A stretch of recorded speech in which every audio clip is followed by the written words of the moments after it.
2024生肖運程。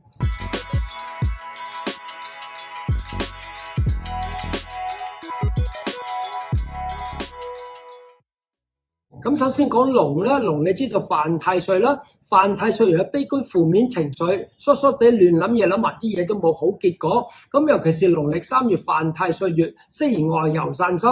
如果春夏天出世人咧就西北方有利，秋冬天出世人咧就係東南方有利。咁春夏同秋冬點計咧？3月6到8月8嘅人適宜去呢個西北方，8月8到3月6適宜去東南方，去咗方向咧就有反效果嘅喎。咁農曆3月適宜去旅行化解，農曆9月同3月咧適宜呢個捐血洗牙化解。同埋屬龍今年嚟講咧腸胃比較差，農曆3、6、9、12都要留意，所以今年飲食上要小心少少，生冷嘢、煎炸嘢少食為妙啦。咁但係運氣方面咧就冇直接關係㗎。咁屬龍咧雖然你運氣排第12，但係因為主要受犯太歲影響，因為今年嘅運氣方面比較平穩㗎。因為今年嚟講係帶水嘅年，對春夏天出世嘅咧就有利，秋冬出世就冇用㗎。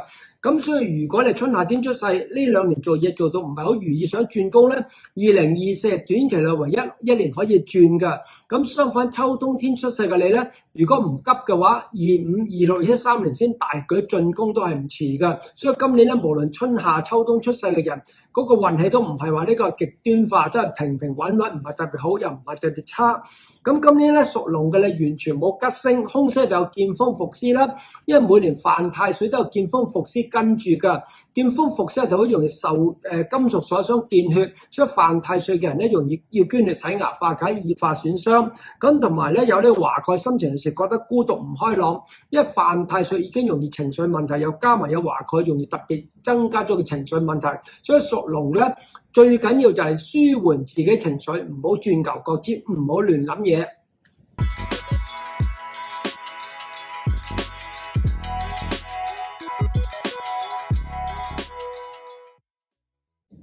咁屬蛇嘅你咧，今年唔錯喎，因為今年天喜桃花年，有桃花代表交際應酬，人緣好，對事業都有幫助㗎。所以今年你財運咧就排第4，桃花咧就排第2喎，因為仲有個紅鸞桃花就重過你天喜㗎。咁但係有天喜桃花，無論結婚或者單身都係有幫助㗎。因為呢個天喜咧桃花星又係代表人緣，可能你見你個樣咧都覺得順眼啲，咁傾嘢自然容易傾少少啦。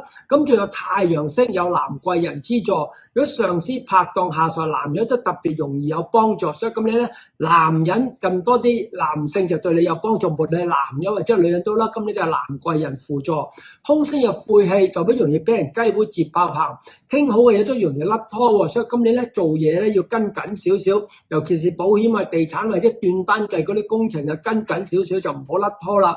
仲有劫煞因朋友而破財，千祈唔好借錢擔保，咁借錢最多冇得還啫，擔保咧就能力以外嘅事就恐防上身，要特別留意啦。仲有天空計劃易成空，咁啊成日講啦，唔使有計劃，做人最叻就見一步行一步，識得解決眼前問題嘅人先容易成功嘅，所以唔使有計劃，見一步行一步就得啦。咁留下感情稍有煩惱，孤神嘅心情覺得孤獨唔開朗。咁但係整體嚟講咧，屬蛇嘅你運程都係唔錯嘅，因為2024咧就帶水嘅年，所以春夏秋冬出世嘅人咧個運氣都比較平穩嘅。咁春夏天嘅人咧今年好少少，秋冬出世咧就慢少少，但都唔係話一個極端性，都係比較平穩。最主要都係桃花年今年係有幫助㗎。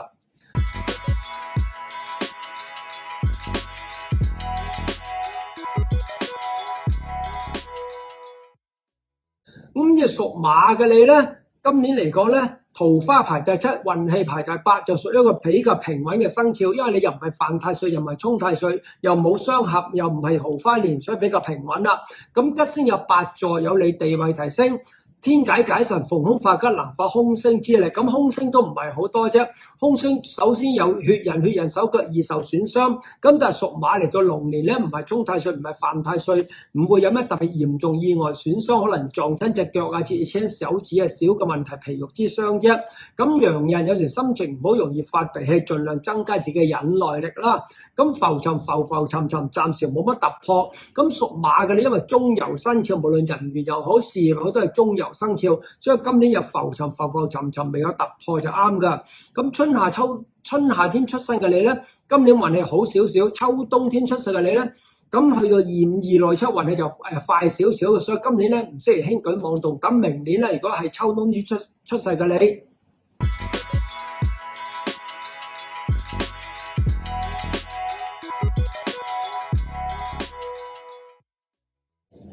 跟住到屬羊咯喎。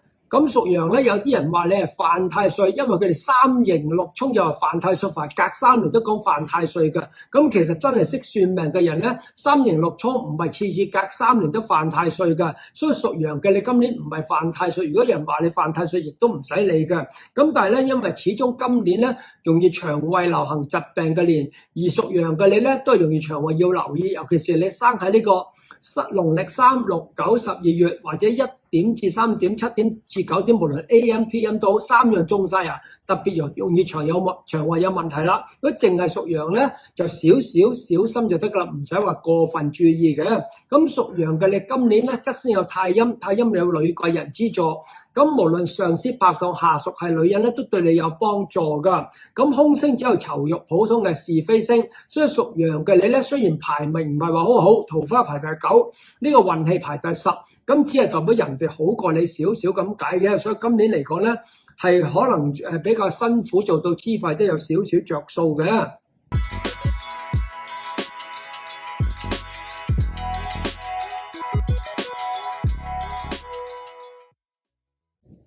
咁跟住到屬猴咯喎，屬猴嘅你今年屬龍同猴咧，叫太歲暗合或者爻合，容有遠方貴人輔助，同埋桃花方面咧，可能有啲遠方嘅暗戀對象。咩叫遠方暗戀對象啊？可能外地見到個人比較心儀嘅對象，或者去旅行會識到啲人。不過咧，今年因為唔係桃花年，成事機會唔係話好大噶。咁運氣方面咧就排第7，所以屬於一個中游嘅生肖，因為始終都係太歲暗合，人緣好，間接對事業都有幫助噶。咁今年吉星有3台，有利地位提升。空星咧12生肖裏面咧，你屬猴最多喎，所以我排到你第7就咁解啦。因為空星有飛符、官符、連符、五鬼、披麻同埋指背。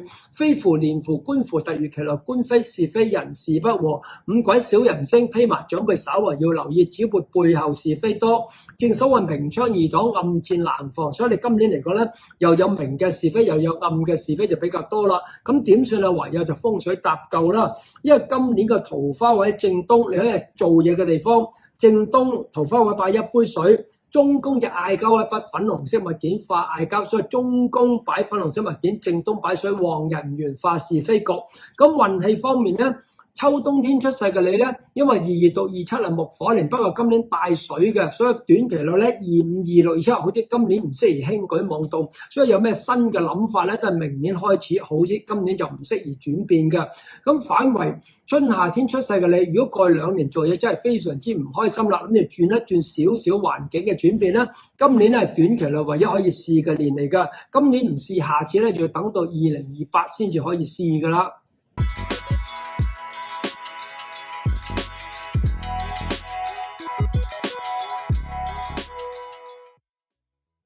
跟住屬雞嘅你今年唔錯喎，因為你今年嚟咧龍年係太歲雙合，代表人緣好，各樣事情都比較穩定嘅。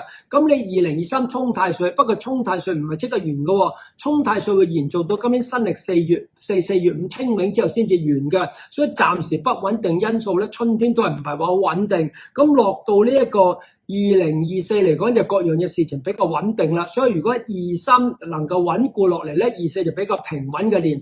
咁同埋咧，你23沖太歲，原來金屬所傷，揸車容易撞車。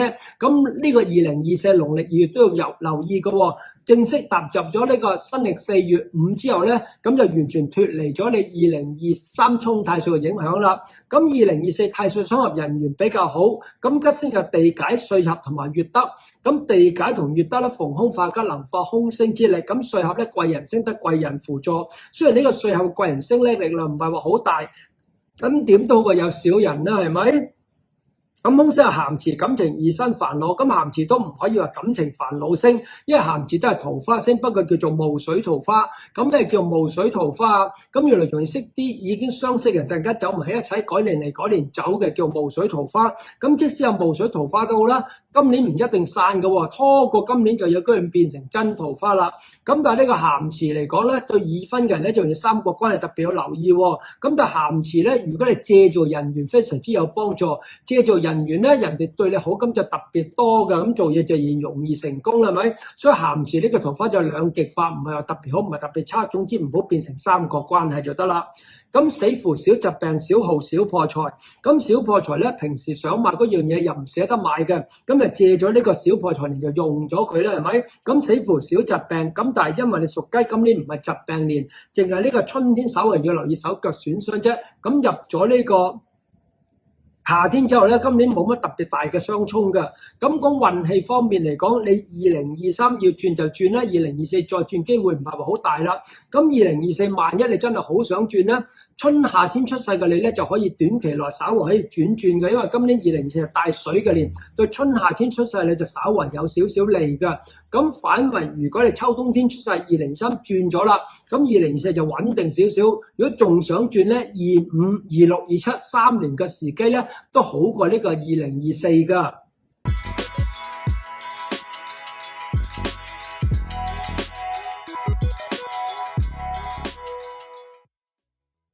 咁屬狗嘅你今年沖太歲，沖代表動盪杯變化，有天然外出變化之象，感情變化、住屋變化、事業變化。咁住屋變化冇所謂啦，因為2024之後入咗個九運咧，九運冇衰嘅屋㗎，九運之後旺財唔旺丁或者旺丁唔旺財，所以搬屋唔使特別要留意。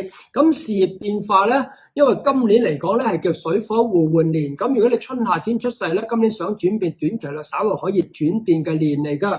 咁如果你係秋冬天出世，今年好想轉變咧，轉咗之後短期可能唔係話好如意，不過25、26、27點都係好少少嘅。所以春夏天出世人今年可以轉，秋冬天出世嘅咧，如果唔急，又有一選擇嘅咧就25轉，就好過24轉。咁感情變化、結婚、分手或者有 BB 咧叫感情變化，咁你睇你嘅開邊飯啦，係咪？所以雖然寫你桃花排第一。唔係就 sorry，桃花排第11，但唔係話一面衰嘅，因為感情變化、結婚、分手或者有 BB，咁如果分咗手，感情梗係排第11啦嘛。咁喺事業方面嚟講咧，雖然都排你係11，因為沖太歲影響啫。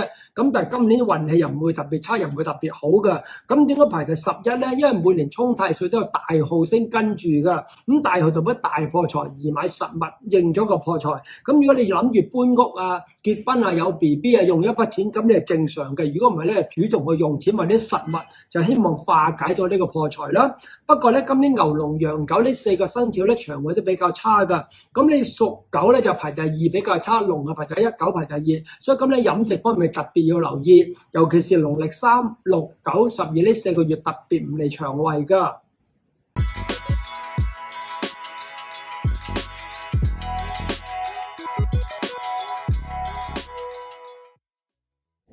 咁呢個屬豬嘅你話恭喜恭喜恭喜，因為屬豬嘅你今年係紅鸞桃花喎。咁紅鸞咧仲勁過天喜㗎，咁紅鸞係正桃花嚟㗎。咩叫正桃花？如果你單身咧，容易識到啲可以發展落去嘅感情叫做正桃花。如果咧拍咗都好耐啦，咁有分隔嘅機會。咁即使結咗婚到啦，紅鸞咧都代表交際應酬、人緣好、間接嘅事都有幫助，都有利提升你哋自己嘅感情㗎。咁同埋除咗紅鸞之外，今年有龍德同紫微，最有力嘅貴人識得有力嘅貴人輔助，咁呢3粒星咧比較有用嘅，紅鸞、龍德、紫微、人緣、貴人星啊，呢3個最有力啦。所以你屬豬嚟講，桃花排第1，呢個財運咧都排第3個，屬於中上嘅生肖啦。咁空星有咩啊？空星有亡神同埋失物，容易唔見銀包、鎖匙、手提電話、私人物件，特別要留意。同埋天官符普通嘅是非星，咁呢又有貴人又有紅鸞，呢個是非星咧發揮唔到咩大嘅作用嘅。咁因為你有紅鸞桃花星，無論春夏秋冬出世人都睇高一線嘅。只不過2024帶水嘅年對春夏天出世人都稍為有少少利嘅。所以如果你春夏天出世，如果發現過去2年唔係好如意，好想作一個轉變咧，咁2024短期內可以轉變嘅年。如果今年唔變咧，要等28先至轉變啦。咁相反，如果你嘥秋冬天8月8到3月6嘅人咧，如果可以唔轉嘅話，今年唔好喐住，因為短期內25、26、27個時機就一定好過呢個2024㗎。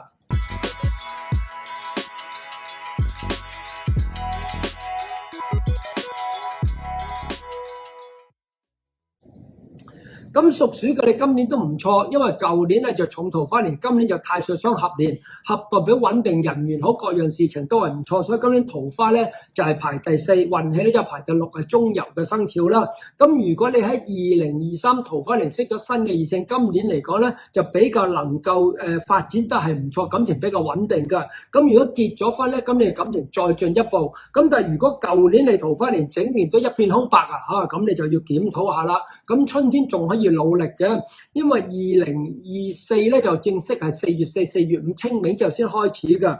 咁你農曆2仲有個重桃花月，如果重桃花月都冇咁就要等下一個桃花先得啦。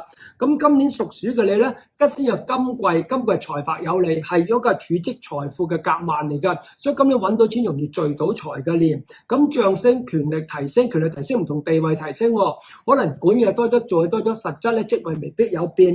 咁空星係飛刃同埋白虎飛刃，一普通嘅損傷星，但係今年你唔係損傷年，唔會有咩嚴重意外損傷。白虎都係有時小人，唔係話好重嘅小人星，又唔係爭鬥嘅星，又唔係飛乎官乎連乎，所以呢個小人星唔係話好重㗎。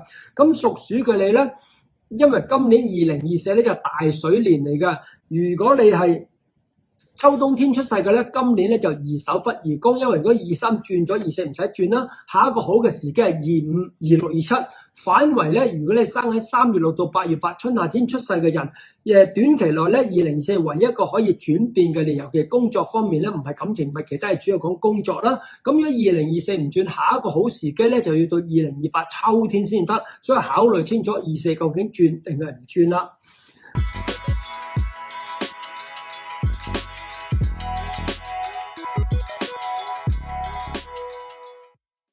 咁跟住屬牛嘅你，今年就麻麻地喎，不過麻麻地都好過坊間講嘅喎，因為屬牛咧有啲人又話你犯太歲嘅喎，因為佢哋一隔3年就犯太歲嘅，其實就唔啱㗎。咁龍同羊隔3年，羊同狗隔3年，狗同牛又隔3年。咁其實三刑咧，蛇猴同埋虎係三刑，羊狗牛係三刑，咁龍咧其實就係龍同龍係犯太歲，所以龍咧咁你係雙重犯太歲，又係太歲雙形又係犯太歲，咁你屬牛咧就完全唔係犯太歲，所以坊間寫你犯太歲，你可以唔使理都得噶啦。不過屬牛都要留意喎，因為今年牛龍羊狗呢4個生肖咧都唔係話好利長胃噶，咁屬牛咧都要留意，尤其是農曆3、6、9、12呢4個月都唔係話好利長胃噶。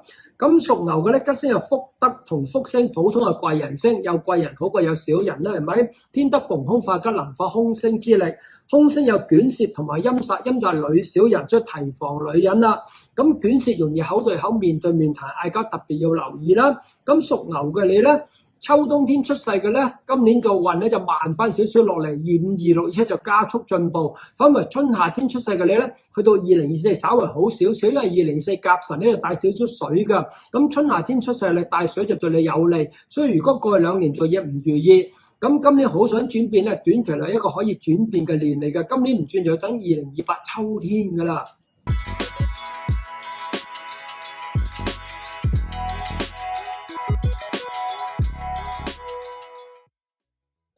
咁屬虎嘅你，今年係驛馬年，有千年外出變化之象，走動比較多，旅行或者搬屋都有機會㗎。咁驛馬就冇吉冇凶，只係一個轉變啦。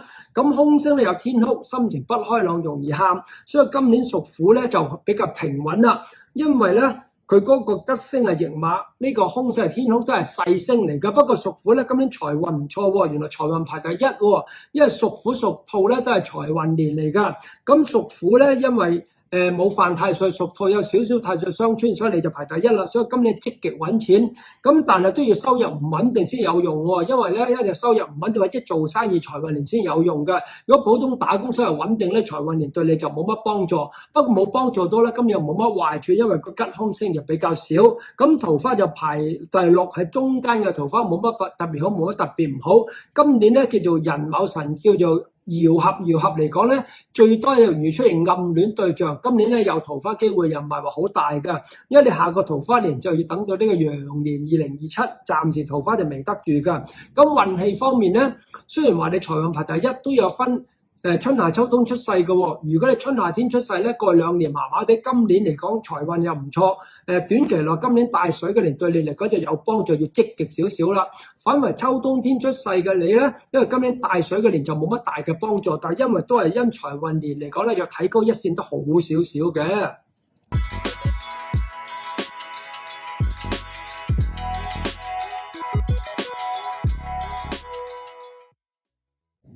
咁屬兔嘅你，舊年就犯太歲，今年就太歲雙穿、太歲傷害。咁但係今年太歲雙穿咧，就係好輕微嘅啫，就農曆2、3兩月小心腸胃同埋皮膚問題，同埋嗰2個月比較多是非、感情啊、是非啊、身體都係2、3月要留意就得噶啦。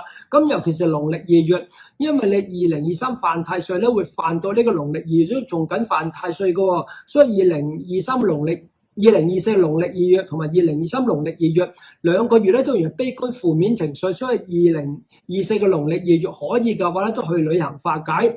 3月6到8月8嘅人適宜去嗰個西北方，8月8到3月6適宜去東南方，去咗可能又有反效果嘅喎。咁萬一去唔到旅行點算啊？咁農曆2月即係新曆3月6到4月5嘅時候咧，提醒自己正面少少，就唔好亂諗嘢啦。咁過咗春天之後咧，就正式踏入呢個2024就開始啦。咁你屬兔嘅咧，去到呢個2024冇乜特別又要留意㗎，同埋今年財運就排第2，就係唔錯㗎。咁除咗屬虎咧，屬兔你就排第2，因為太歲雙穿、太歲傷害咧，就比呢個虎低咗1位嘅啫。咁咧收入唔穩定嘅你咧，今年就比較係可以積極進取。咁尤其是呢個春夏天出世嘅你，因為2023應該麻麻地，嚟到2024短期內比較好嘅你，又加埋今年財運年係唔錯，所以積極爭取啦。咁即使你秋冬天出世，今年運氣麻麻地都好啦，因為財運年嚟講都睇高一線㗎，所以今年財運方面唔錯，事業都有少少進展，因為今年吉星有蜜月有你地位提升，空手有病符小疾病都係留意春天就得㗎啦。今年咧桃花咧就排第10㗎，所以如果你2023咧結咗婚或者而家懷孕就 OK 啦，係咪？如果2023因犯太歲而分咗手啊，短期內呢個桃花都冇咁快啊，咁就唯有提醒自己正面少少啦。所以今年桃花人緣運咧唔係特別好㗎，反為財運咧就可以積極啲，尤其是做自僱嘅嘢或者收入唔穩定或者做生意咧，今年有少少個幫助。咁春夏秋冬出世嘅你都係因為財運年咧就睇高少少嘅，雖然話你秋冬天出世嘅慢翻落嚟，又受2023犯太歲影響，但係今年咧入到夏天秋天都係積極少少，都係唔錯㗎。